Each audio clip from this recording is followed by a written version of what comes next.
The world will end on July 20th, 1999. This is the central claim of Sora Remake, a game made in response to the author's earlier self. The original is made with so much hate and distrust. How can you transform that into a game with so much love? I think that remakes are generally worthless. There's usually no real justification for their existence. If they want to exist, they need a reason. And Sora Remake's reason is to reflect and iterate. So then, it's a game building off the themes and structure of the two games preceding it. You can't really read Sora Remake without both reading Sora 99 and Subahibi. It's not a case of Higurashi to Yumeneko where it's frowned upon, it just doesn't make sense to not read it in that order. You're not getting anything from reading the remake only, which makes it more of a continuation rather than a remake, so maybe it's a little misrepresented by the name alone. Maybe it could have used a catchy subtitle like Sora Face to Face, or something like Sora the Phantom Pain. You're all diamonds. But in the end, it is considered a remake, so we'll take it as such. Spoiler warnings on screen right now. Let's go over the story incredibly quickly. Minakami Yukito goes to school with childhood friend Wakatsuki Kotomi, but a girl named Takashima Zakuro kills herself after having gangsters try to sell her body. She believes killing herself will give herself powers, but this instead causes a crazy person by the name of Mamiya Takashi to create a death cult in time to await the end of the world on July 20th, 1999. He gets to all kinds of wacky shenanigans like non-consensual fun time and murder before that point. And when that day comes, he and 100 others in lockstep march their way off the tallest building they can find to school. All of this happens while he has to deal with a perverted Futanari girl named Otanashi Ayana, who also has the powers of a great eldritch god.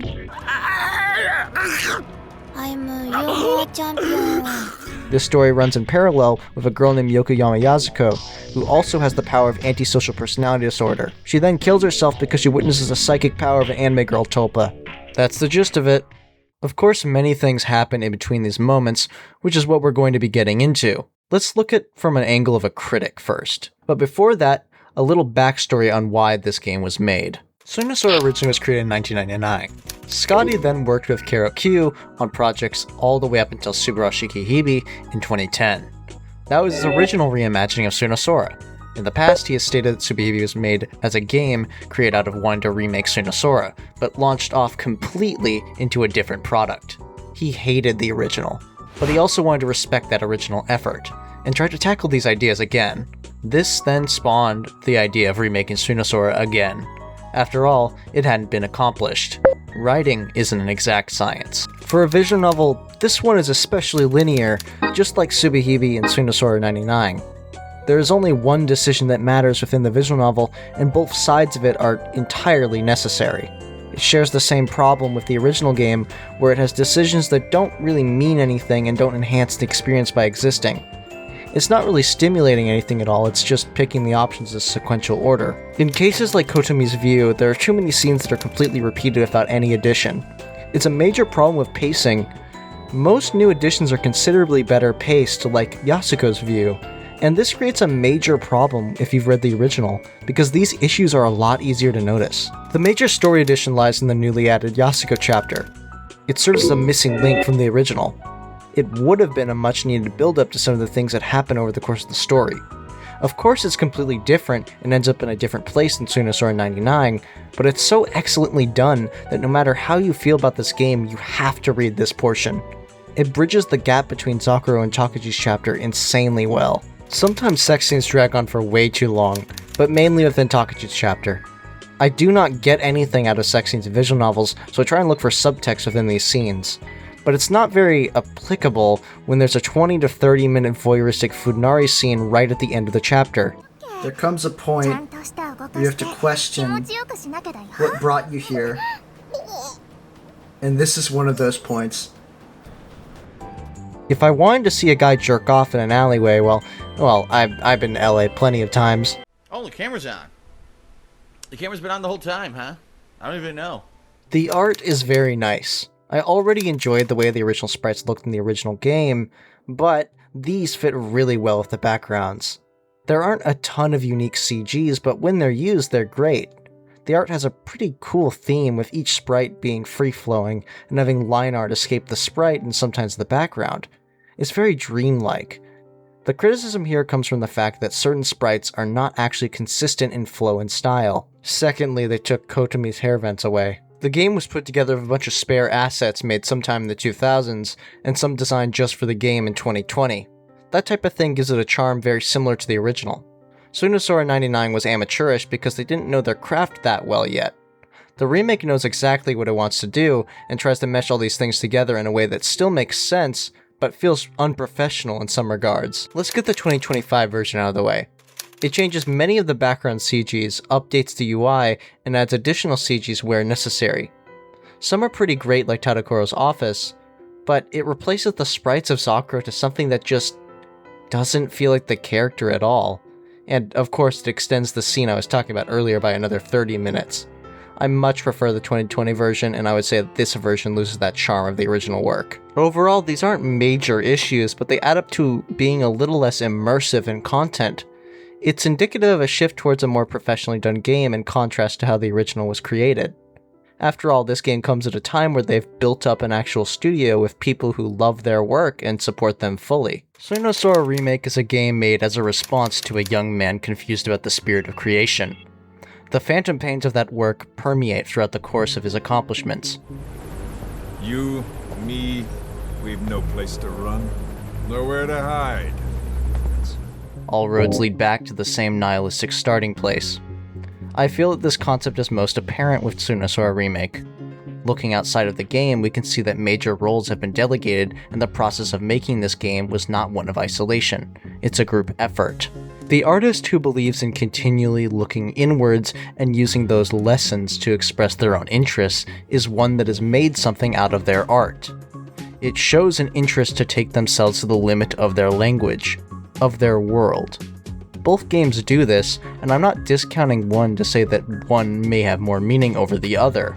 They both do a good job, but I think for the purposes of this video, this remake in particular does a really great job at trying to push these ideas further with more understanding and experience.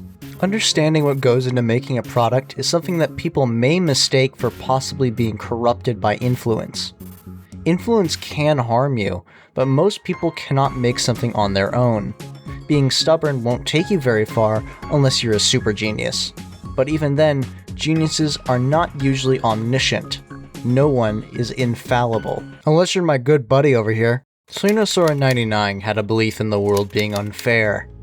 There was a search to find meaning within the finished product of creation, and not the acts leading to that art. Many of the characters in the story embody that belief. Love was seen as a weakness in that game, and many of the characters feel very alone. Zakuro especially was isolated from anyone. She had no contact with anyone other than her abuser and classmates. It was like she was stranded on a remote island. Takuji barely has any contact with the outside world. Only with his bully does he have any contact. Kotomi and Yukito are the only ones to have love, and even then it doesn't really feel all that earned.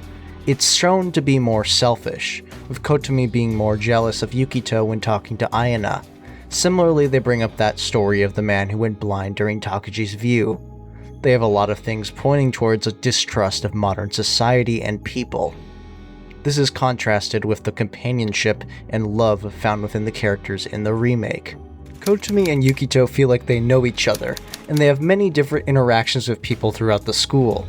Kotomi consistently interacts with Yasuko, and they share a kind of love and understanding with each other. Yukito enjoys the company and even loves Kotomi as well. He believed in trying to reach out to his former classmate and friend Ozawa, but once they had a fight, it was all over for them. Kotomi was the one who brought him back after he fell into a shitty crowd. Zakuro is alone, and arguably even more isolated than the original, but she has people there who want to reach out and save her, like Yasuko. Ultimately it doesn't matter, but it's the thought that counts. Tonight you will get your dick ripped off. That doesn't sound right, does it? There's not that much added in comparison with the original, but the things that they do add help flesh everything out. Kotomi still feels a little dull as a character on her own, but her role feels a little more involved in the narrative. And the repurposed character of Yasuko also has a significantly expanded role, giving her more of a reason to have a relationship with Kotomi. It enhances both of the characters by giving both more depth. Again, Yasuko has her brother, and while it's stated by her to be a parasitic relationship, it's not. Even if she uses him for everything his body can do, he's doing it all for her regardless. Yasuko also has Kotomi as well. They respect each other enough to the point of love in a way, which is why when they get their H scene together, it's not filled with hate or malice. This girl would take on the world for Kotomi. The only character that's close to being unchanged is Takagi. His love is shallow because he keeps himself isolated from the outside world. Takagi is a man isolated from reason and intelligence. He's the person to try and isolate the world down into pure logic. But you can't do that when all your thoughts are illogical. It all comes out as inexperienced drivel. Because he does not interact with anyone, it makes it easier to understand why his ideas are so easy to get along with. They ignore the living part of life and the love that comes with interaction. Would he have believed these things had he been more experienced with life? He's an interesting character, considering the story shows him to be utterly insane. But he also represents this idea of a creator who is inexperienced and misguided, leading people astray. Some try to forget their early creations, or never move past them. But in this story, it's obvious how Takagi now comes to represent SCA-DI as a young artist. When I stated earlier that the repetition in story elements was a bad thing, I think that it plays thematically a role when you consider it from an angle of wanting to leave everything that existed before as is. He did not remove anything that made the story what it was originally. What happened was he updated it to answer what he believes art to be to him in 2020. It's a new story and probably shouldn't be called a remake, but at the same time if you look at it without seeing the original, you could mistake it for replacing what it meant. But that just isn't the case. I think that people don't look at art from a spot of love, and they look at it from a perspective of what puzzle pieces fit in the right places. They interpret the story through their own lens and begin to understand their own way. People will apply their own logic to what they believe a character should be doing, controlling their thoughts like a puppet. Sora does take advantage of this meta angle and considers the idea that people will see what they want to see in their beliefs. It is all a matter of perspective. The titular end sky can be meant to represent anything an individual believes it is. A person who believes in the end of the world is going to believe that the end of the world is that sky. It is not a static concept. There are an infinite amount of things you can see in that sky. Nature isn't random, but when people interact with nature, it brings chaos. Our perception can lead us to see things that aren't there. Love makes you see things that aren't there. The connections between the characters are strong enough that they all feel like they could have met and had a different life had things gone that way. We are shown that the wrong companionship can bring people to the wrong places. Zakuro and Yasuko probably could have had better lives had they not been with people who didn't care about them as individuals. But the difference between them is that one of them tried to move past it with an internal message, and the other thought that meaning was only given to them in death. Yasuko wants to prove a point, but Zakuro just wants to show that she had some meaning in life. Something that you can notice with character interactions between Yukito and Yasuko is an urgency of belief. It's not explicitly stated, but there's a level where Yasuko is testing Yukito's confidence in his opinion. Will the end of the world come? Treating that as a genuine possibility rather than something that couldn't happen at all. The danger comes from not recognizing that people think differently than you. When you're in a bubble of your own thoughts, it's a lot easier to consider that people won't generally act like lunatics, because common sense blinds you from taking that seriously. Not heeding that advice is a big moment in the story for all involved. It ties back to the concepts that Yukito brings up at the end of his view about the kid who can't solve a simple math problem. When someone has a fundamental mismatch in understanding, it's difficult to get on the same wavelength as them. You could say this is exactly what the story is building up to for Takagi, to show that disconnect. You could say that's what connects Yasuko and Takagi in a way. Takagi doesn't understand love at all. He sees love from a perspective that can only imagine it. He's connected with something that isn't real. But Yasuko is a person who believes that her love is fake because of the way she exploits others. The story goes to significant lengths to try and disprove her in a way, considering most of her interactions are shown to be for the benefit of others, especially near the end. She eventually comes to the realization that she did love, and she was loved. And that realization is such a huge story moment.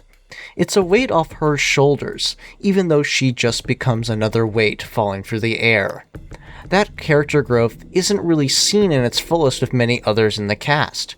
It's the perfect encapsulation of the cursed life, blessed life theme the story has going on. Takashi never really gives up anything in order to experience the supposed love of being the savior. You have to give yourself to love, but he doesn't give himself as he currently is. He kills his former self in order to believe in an imaginary love. His sacrifice is similarly imaginary. He doesn't learn anything from what he does and boils the world down into a false equivalency, a set of beliefs that nobody can or will confirm besides himself. The world shunned him, so he shuns the world. However, Yasuko still interacts with the world and tries to save people. Even if it's in service to herself, it still has heart in it. She looks out for the company of others, even if it's reluctant. She knows that she can't move through life like this, and eventually understands her place in the world. This isn't discounting the times where Yasuko is taking what she wants, especially with Kotomi, but her actions do state that she's not apathetic and has motivations of a twisted but true love. It's a really cool dichotomy between the two, considering that the scene of her calling out Takaji is really a capstone to her entire arc. It's a tragic ending. Forsake the world, sacrifice yourself for the sake of others, or Takaji, shun the world and make up your own conclusions without interaction. I think that Yasuko represents most of the thematic differences between the two versions. She exists to show growth from SCA-DI as a writer and to provide a foil to Takaji, secondary to Yukito, one of the proofs as to how he's wrong. Let's switch gears here. The referencing of Lovecraftian lore is dialed up, even more so than the other two. But when you look at the story logically and try and fit the existence of these supernatural beings into the narrative, it becomes a fool's errand. Takaji has Riruru, which by all means is considered a tulpa, and they try to tell you that it's a great old one from beyond the stars. As the great scholar John Darnielle says, "Someday something's coming from way out beyond the stars, to kill us while we stand here, put our brains in mason jars." None of that is happening though. It's more like Takaji is Lovecraft in Tokyo, and he believes Riruru is part of his Cthulhu mythos. It doesn't really help when you get to Ayana and she's doing dick foo and making people bleed out through sex. There's a lot of mixed messages being sent here. It is implied that most of it is a delusion when it comes to Takaji, but when it comes to Ayana, I think it's better to just not think about it too closely. I think of it in the same vein as the Cobras from Metal Gear Solid 3.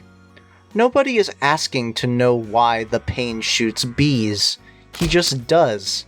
Sometimes mystique is captured through lack of understanding and explanation.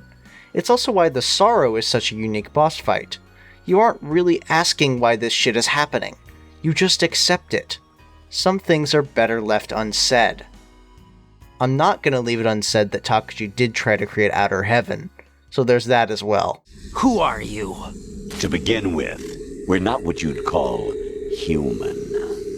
It isn't entirely unbelievable that within this universe, Yasuko could be seeing something like Riruru. She fully believes that something like that could exist from previous encounters, but it's just an excuse to atone for her actions. She wants to be seen by her brother in the best possible light, out of love for them, by Kotomi in the best possible light. But dying for some unknown cause doesn't really show anyone anything. Love makes you do things that don't make sense. The characters choose their own paths, and each of them have a savior complex. That's one of the things that ties them all together. None of them are very noble. Yukito wants to save Kotomi. Yasuko wants to save Kotomi and save herself from being tortured by this life. Kotomi wants to disband the cult, like she could do anything by herself. Takaji wants to prove that life is meaningless and save people from a meaningless existence. You may ask me, Isn't love noble in some ways? Not really. Love is selfish, which is why they all have these separate ideas of heroism, saving someone else's world in their own ways. There's a sense of righteousness within all of them. They're all in their own little worlds, but they have connections in everyday life and beliefs. It just varies by how they interpret their worlds. But their lives are interchangeable. Any one of them could have just so easily become another. Yukito could have become Takaji had he been more insular. Kotomi could have been Yasuko had she been more sheltered from the world and had the wrong parents. Zakuro could have been Kotomi if she had a better life, and you get the point. Given the right time and resources, each of them are just variations of people who have gone through different conditioning. Sora 99 has this concept, but comes from a sort of predetermined point of view. It believes that your role is given to you, regardless of what you do. But meaning isn't inherent, it's earned. You don't gain meaning through suffering. That's what poets love to tell you. You shouldn't let poets lie to you. You gain meaning through living. If that entails suffering, it's just how life will go. Art isn't necessarily made better through suffering. At times, the writer can be each one of these characters, feel their pain, understand their position, fulfill their ideals. They have to become them in order to write them. Which is why Ayana says that they exist within an infinite line.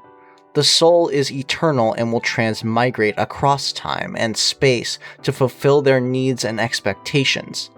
Now, I don't believe that Ayana is the writer of the story, but it's definitely possible that she's an authorial stand-in. I believe it ignores a lot of the story to go through and consider it to all just be that in the end. To consider Ayana the writer is a cop-out theory for all three games, even though it works really well. It's the same as saying it's all a dream, essentially. Feels like it cheapens the experience. But looking within the story, it's not so much saying that Ayana is the writer, as it is trying to incorporate Spinoza's God into the story.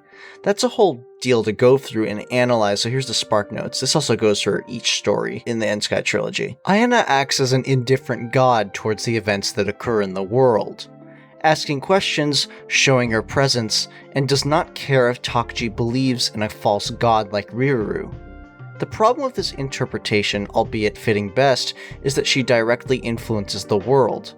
But this might also be untrue, as she never directly does anything to the main characters.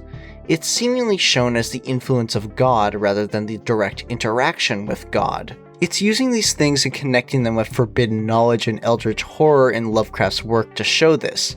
People attribute Ayana as the perpetrator of these actions, but they never directly say that she is the cause of these actions. Which is why it's strange to consider Spinoza's God as a direct equivalent to the events of the story. It's an amalgamation of different ideas, it's not just one thing. Ayana is indifferent, but her impact on the world is not something to scoff at.